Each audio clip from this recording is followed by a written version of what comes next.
my jobs is to raise awareness in the public about tax sale and how to avoid it. Do you know what tax sale is? Are there questions? Tax sale happens every year in May, and it's when outside investors come in and buy your unpaid bills, and you no longer owe the city for the bills, you owe the investor for the bills. And the investor can charge interest. Right now for homeowners it's 12%, and they can charge fees, and they are $750 at a time. The investors that buy these normally do not want your property. They normally want to continue charging you interest and charging you fees, and after 2 years, they can let the tax sale certificate, is what they call it, what they get, they can let that go back to the city and they disappear. People still owe all the bills, now they just go back to owing the city. All right? The companies that do this know exactly what they're doing. They're a racket almost. All right? They know what they're doing, and they know how to go about doing it, and they know who's going to pay and not pay.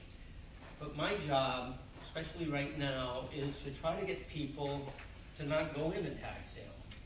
So for homeowners, the threshold is $750 combined bills from Department of Finance, which is property taxes mainly, right? The Department of Public Works, which is water bills, sewer bills, and the Environmental Control Board, which is environmental citations.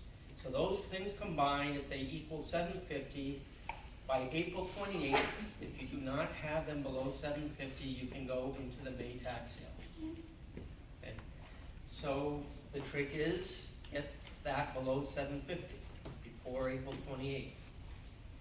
I've got a resource guide here. I don't know if you were able to get it at the front table or not, but I have copies. I can leave more here. There's everything from different tax credits to housing, counseling, free legal services. There are different agencies in the city that screen for a multitude of benefits that can help you save money on other bills. That will help you save money to pay the taxes or the things that you owe, so you don't go into tax sale. There's tax sale facts here. It's just a quick review sheet for you. One of the big things that I'm pushing right now is the homeowner's property tax credit. If you're a homeowner, there are about 15% of the houses in the city that are eligible actually take this tax credit. It's worth hundreds of dollars to people, and they don't take it.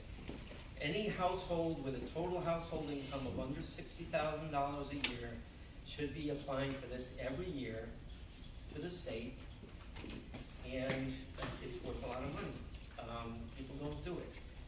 There's also a renter's tax credit. People don't know about that. How many knew about that? Okay, renter's tax credit will also give renters money back, because what the state says is people who are renting are paying a landlord basically his property taxes. The landlord is charging a renter money, and part of that money that he's charging is going to his property taxes. So you're subsidizing the owner's property taxes. So the state is saying the renters should be getting some of that money back. It's a renter's tax credit. People don't take advantage of that. If you have bills, and it's on this sheet, if you have bills with either the Finance Department, property taxes, Public Works, your water and sewer bills, or Environmental Control Board, you should be calling them first and getting details about the bill. Ask for credits. Ask what kinds of credits they have. The Department of Public Works, and it's all in this resource guide, they have a lot of credits people don't take. They have a senior water discount that nobody takes. They have a hardship exemption and lower income credit that nobody takes. If you have a medical condition and you need your water, you can't have it turned off, nobody knows about it, nobody takes it. So these kinds of things exist, nobody takes them, and just leave money on the table. Okay? So I can come back next month when the new 2017 tax credit forms are available. They're not available until February 1st, unfortunately, from the state. I can come back and go through those with you. I will say that there are a couple of common errors that people make when they fill them out, and I can go over those with you too. And also this year, the state is going to be producing a list of people who should have taken the tax credit last year and didn't. And they're going to be alerting those people to try and take it this year if they fall under $60,000 total household income. And I'm going to be helping them spread that word in the city, and hopefully you will spread that word too. Get the word out that there are credits out there, there's money to be had. If you call the Department of Finance, if you call the Department of Public Works, the Environmental Control Board, and you're not getting anywhere, you have trouble getting through to them, you're not getting answers to your questions. The reason my position exists is to help people like you with those types of problems. In 2014, the Able Foundation in the city produced a report that was very critical of the city that said the city is not being open enough to the public and addressing their concerns when it comes to tax sale, and we need an ombudsman, we need a coordinator to help that process along. That's why I exist. And I'll be back next month if you do take any of these steps and call these people and have a problem. And I think that's about it in a nutshell. It's a lot of information. Tax sales May 15th. Get all your bills down below $750 before April 28th. What is that you have? Senior citizen discount? That's for the public works, right? So if you're a senior and you're over 65, take the senior citizen discount. And that one's on the table. They were on the table? Yep. I'll put them on the table.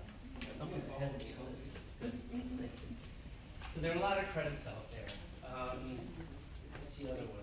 Oh, also that's new with the city now is, in addition to the homeowner's property tax credit, as long as they take it, people who are over 62 years old are going to get an additional tax credit thanks to Jack Young and City Council. An additional, I think it's 4% or something on top of the state tax credit. And you don't have to apply for that as long as you apply for the homeowner's property tax credit. That's automatic. Yeah, so it's a lot of information. It's a lot to take in. But I'm here for, I'll stay if you have questions. There's a lot of information in these packets. Let's see if I missed anything. Do you guys have questions? Yes? You said, You got this a little bit big. what was the 3 bills that you said had to be under 750? You said Okay, they wouldn't any come. combination of property taxes, water or sewer bills, or environmental citations. And those can be for high grass, for water, standing water on your property, for a sidewalk that the city fixes in front of your property and charges you for. All of these things get added together. If it comes up to more than $750, you are eligible for tax sale in May. Thank You have until April 28th, and after April 28th, the city doesn't want to hear from you. And it goes to tax sale on May 15th. If an investor comes in, none of the investors buy those unpaid bills, it reverts back to the city. You still owe the city. In February 2nd, the city is going to start sending out notices to people because of unpaid bills. You have these unpaid bills. Don't ignore them. People see these and they either panic or they ignore them. The trick is to get ahead of this and get it taken care of before April 28th. In March, the city twice will post in the Daily Record and in the Baltimore Sun lists of all the addresses that will potentially go to tax sale in May. In April, the city will again send reminder notices, blast notices out to people who have these unpaid bills, if there are these bills. Yes. Sorry, you said February 2nd, the city will send a consolidated sort of notice, or? The city sends individual letters to each address. Right, but do they consolidate all of the different bills, so it could be environmental crimes or environment, and everything is on one notice that they send out? Okay. Also, in February, by law, the Department of Aging will send the same kind of letter out to anyone who's a senior. And I think with them, it may be over 60 years old, who lives in the city, as an extra reminder. So there's a lot going on, but really try to pay attention. I used to be the city's bed bug trainer. And when I was training in bed bugs, I used to have basically the same message. It was stay alert, know what to look for, and act immediately, and you're gonna avoid a bigger problem. With bed bugs, it's an infestation. With taxes, it was tax sale. So just know what to look for, stay ahead of these bills, or reach out and get the help that's on these, in this resource guide, and get everything, below $750 before April 28th. You had a question, Ms. Wood? Yes, I do. I'm sorry, I have a question. Do you have any idea what the percentage is of vacant houses in the Park Heights community that are vacant because they were lost through tax sales? Yeah, there's a discussion about that, I'll put it politely, within the city about how many vacants are actually caused by tax sale. Some in the housing department say it's not a big contributor, and some in the finance department say it is a big contributor. So there's no hard and fast figure. I will tell you that in February, approximately 8,000 to 9,000 letters go out to people in the city saying you have unpaid bills. By April 28th, by the tax sale May 15th, only 2,000 of those addresses still exist and go into tax sale. The problem going into tax sale is that the investors charge 12% interest and they charge $750 in incremental fees. And because it happens in May, and because your new property tax bill comes out July 1, everything gets lumped on top of these old taxes that you owe, old bills. So now instead of the old bills, now you have the property tax on top of that. And the investors that have these will not let you pay in increments. They can if they wanted to, but they don't have to, and they don't like to, because they want you to have to come up with a whole big sum of money. All right?